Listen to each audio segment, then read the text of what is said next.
Well, we are approaching the end of our first season here at Barrow.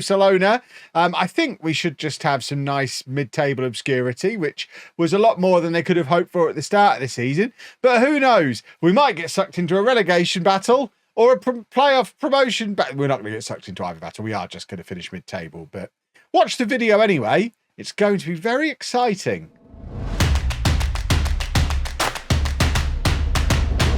But yeah, this is the situation. As you can see, we are juicily mid-table. Juicy is the right word for the situation. Blues Machine, thank you for 16 months.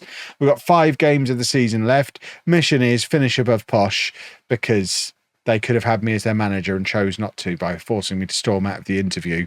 But also, we'd quite like to finish top half. Top half will be jolly good. We've then got, in the second half of the stream, almost the entire first team squad out of contract, and we're going to do a rebuild and put together a team that can get promoted next season, or put together a team that's good enough to lead to me being able to get a better job, because of course this is a journeyman, so we could end up anywhere. Right, so we are just cruising towards the end of the season. I forgot we were playing with a Segundo Volante.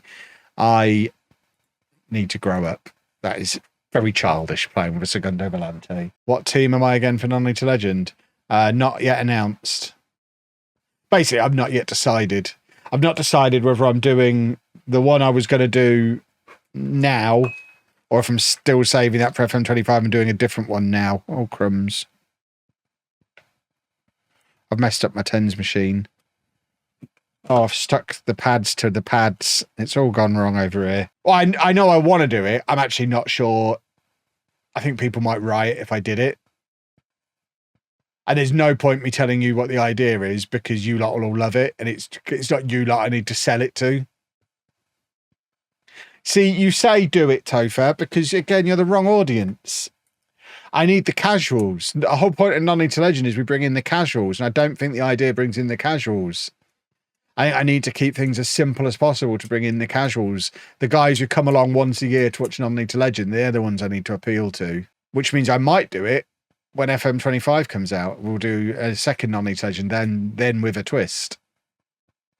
Because FM25 videos sell themselves. I need all the help I can get for FM24, an FM24 do-over.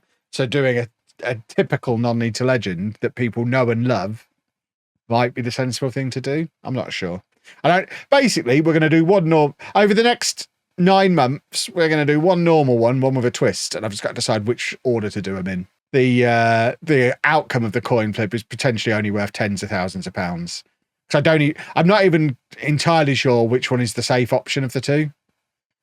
Because I could play it safe, do what people normally like, and then they'd be like, "Well, we've already seen this on FM24. I don't want to watch it. I wish there was a twist." Or I could do the twist and they'd be like, "Well, this isn't normal Non-League to Legend." And I don't know which one is the right answer. According to Zealand, my FM tutorials are 6 out of 10. I watched his pathetic excuse for a video. Any excuse to get me on a thumbnail. I say I watched the video. I watched the 8 minutes I was in. I'm not going to watch the rest of it. Goodness me, that boy goes on. He's an arrogant little wang these days, isn't he? My favourite bit was when he referenced... I'm not going to do his American accent. I'm just going to do a wang voice. "This is like how tutorials were done pre-me." Oh, my word. That, I know I've got a lot of wang in me, but that might have been the most wangy thing anyone's ever said in a YouTube video. This is like how it was before I changed the game. Oh, my word. Oh, my word. Oh, forget save it for the network. I'm ruining him. I'm having clips ready for the network game. I knew he'd disappeared quite a long way up his own backside. I didn't realise quite how far. It's a discussion that needs to be had. He needs an intervention. I mean, I don't watch a huge amount of YouTube.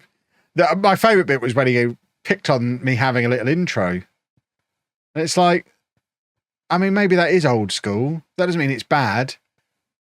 I'd like to think my viewers have got the attention span to sit through a 4-second... It's 4 seconds long. I'd like to think my viewers have the attention span to sit through a 4-second intro and not get distracted. I'm not trying to appeal to the TikTok generation. Old school. Old school is a good thing. Oh, here you go. We've got some potential. Potential. Youngsters with potential. This is what I'm talking about. Right, we might not necessarily be able to sign any of them. Let's just see which, if any, would get into our first team currently. So, are any of these the trialists? Right, he would go straight into the first team. So he's obviously priority number one. Sean O'Reilly, off of Manchester City. We're going to have to promise to improve the coaching staff. But he's so cheap. This is the great thing about these youngsters. That is so cheap. This is not ideal. But that salary is so cheap. Right, so we offer one to him because he would get straight in. Is he a trialist as well? No. He's our player who we've had all season. I know my squad so well. Right, let's see who else would do quite well on here. No, wrong one. There we go. So we're looking for trialists. Trialists. Are there any trialists? Where are they? Are they all attackers? Right, that's the guy we've just approached. Is he the only one who's signed? The left back is a trialist. Knew that. A Romanian called Daniel Parker. He's a Canadian, Romanian Englishman born in Romania. Presumably born in Romania to Canadian and English parents, is my guess. But then moved back to Canada at some point because he's basic in French and fluent in Romanian and English. This guy is a melting pot. Let's offer him a contract. Another one that will be a Barjane. He's one as well, isn't he? So he's played once for Arsenal this season. So let's offer him a contract.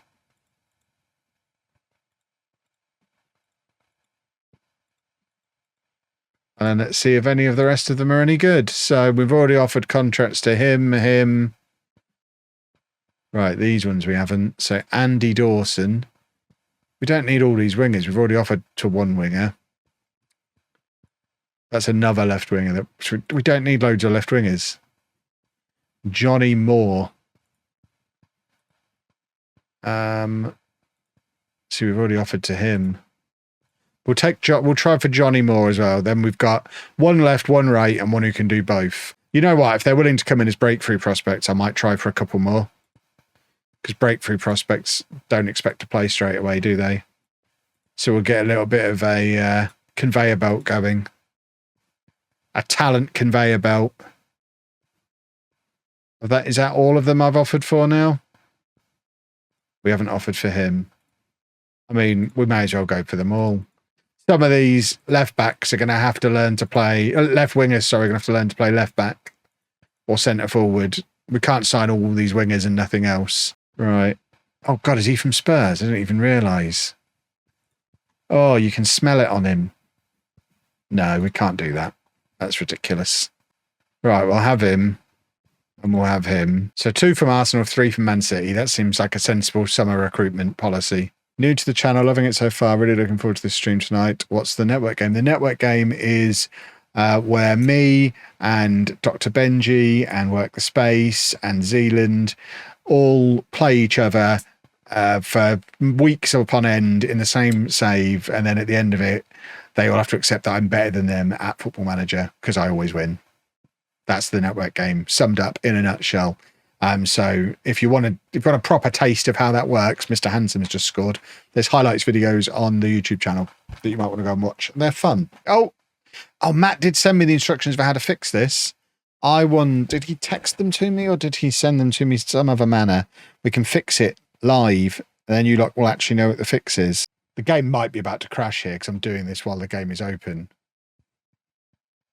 This might be a terrible idea. Right, we scored a goal. It worked. Right, if the aliens don't come back, then that's that fixed. 3 more games to win. We can ruin Notts County's promotion hopes. And then we get properly knees deep in transfers. I love being knees deep. Also, flavour box is absolutely a term I use. Everyone's got a flavour box, I think. Anyone who cooks has got a flavour box.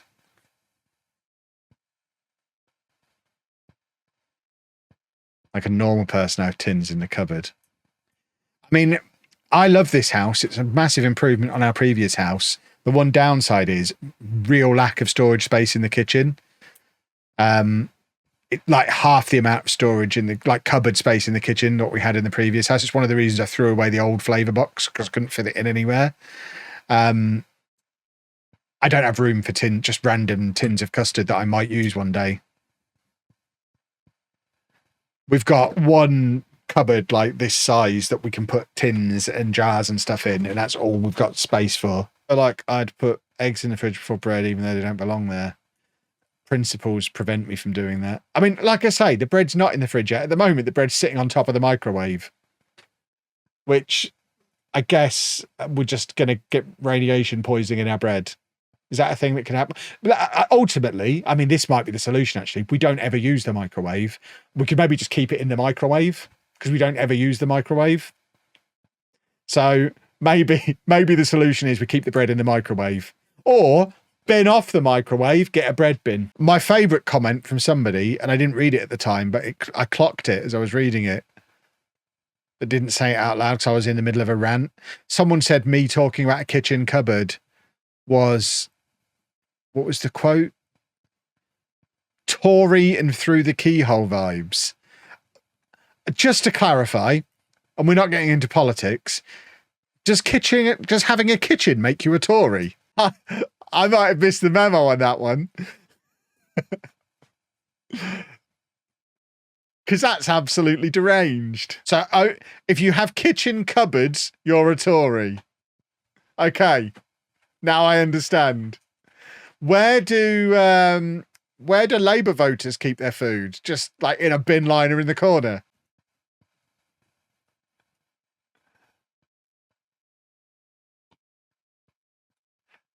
I mean, if that's the criteria, if in order to be allowed kitchen cupboards, I have to vote Tory, then I guess I'll have to vote Tory because I kind of need kitchen cupboards to, you know, put my food in so it's not just on the floor. If I leave it on the floor, Dave will eat it. No, my biggest tip for new players is don't overcomplicate the game. It's nowhere near as simple as the experts will have you believe. It's a very simple game. You can overcomplicate it loads if you want to, but what I would recommend to new players is on your staff responsibilities, get most of this stuff delegated to various people within your club and only do the stuff that you understand or want to learn about. You don't ever need to go to training or medical center or data hub or any of these superfluous sections. Tactics, the preset ones in game are fine. Pick one of them, and then you can use quick pick to pick the team for you. And then you can just tweak stuff as needed. But if you just follow everything the game literally tells you to do, you will already have a winning team. From there, it's just tweaks. And you can learn the tweaks as time goes on. Did I ever play Llama Manager? I did not ever play LMA Manager because by the time that was a thing, Championship Manager was already fully established and I didn't need 2 management games. I used to play Premier Manager because Premier Manager was before Football Manager, or before Championship Manager. There might have been a little bit of an overlap, but I think Premier Manager was before Championship Manager. As someone looked at the actual date, Championship Manager was 1992. There you go. So a longer running football series than FIFA/EAFC. I am going to restart FM in a minute to see if those changes I made work. They're clearly this, like, it's the sequel to the previous one. They are the same game, the same series. It's the same code. It's the same database. Yeah, I just were the publisher, but they didn't make the game. There's also some guy on Instagram who claims he's broken my world record. And I clicked on his Instagram profile, and his Instagram profile is full of him talking about how he's broken my world record. He's got clips of me in his videos and trying to make it look really, there's a picture of him holding up a Guinness certificate. I've checked on the Guinness website. I've still got my world record. I think this guy's just decided to do a long stream and call himself the world record holder and faked a certificate. I don't think he knows. I don't think that's how it works. Very confident you have to have it officially done by Guinness and you need to have the Guinness people there. What's my world record? Allow me to read it off the wall to you. The longest video game marathon playing a sports game was achieved by Kevin Chapman at the NEC Arena, Birmingham, United Kingdom, on the 10th of September 2023. Right, fingers crossed we have no aliens in this match. If we avoid aliens in this match, we know everything is fixed. Is this our last game of the season, or have we got one more after this? This is the last game of the season. So we need 100% alien-free, and then we know that Matt's wonderful instructions have solved everything for us again. And what I think the rough interpretation of what the fix actually is, it does go all the way back. Do you remember when Sports Interactive told me to try a different monitor? Turns out it kind of is the monitor that's the problem. And that's why we have to limit the frame rate on it, because the monitor wants to push a faster frame rate. What they should have been clear with is you need a cheaper, more basic monitor. It's the fact that I'm on a 4K gaming monitor that can do like a gazillion frames per second or whatever it can do. And it just needed limiting to something that Football Manager could cope with. I mean, if they'd have just said, all they said was, have you just try it on a different monitor? I did. I tried it on the other monitor. I've got 3 identical monitors in here, so I tried it on the other one. It's like, no, it's still like it. Because it's the same monitor. What? Tell me to try it on a rubbish monitor. That's what they should have said. Not a different monitor. But yeah, if you are having the alien issue, put a maximum FPS on there at 60 and it should be fine. But we're just going to leave it on the little results screen at the end, because that was always a place I could guarantee to get the aliens. The full-time screen, that's a lovely finish. So we'll just leave it on there. And if it does the full pan around of the ground and we don't get the aliens, we know it's fixed again. But we didn't finish above Posh. Oh, we are going to finish above Posh. We've snuck in right at the death. We didn't make it to the top half of the table, but we have finished above Posh. Right, we're just going to leave it on this screen for a minute. And if it does the full panning around thing with no glitchy goal net thing, goal hang. It's what they call nets. That's what us cool kids call nets. It's the goal hang. But it looks like there's no aliens here. We are alien free. Yeah, this is all problem solved. Good work, Matthew. Right, and that is the end of the season. So we have, in the end, finished 13th. Bearing in mind, like 3 or 4 games into my reign, we were rock bottom. I think I took over... We played Blackpool in my first game. So... Well, right, that was my first game. We then didn't win for ages, spent all that time rock bottom of the league. Then the recovery happened. I'll accept 13th place in the circumstances, and I think the board will accept it too. Now we just need decent budgets for next season and a rebuild.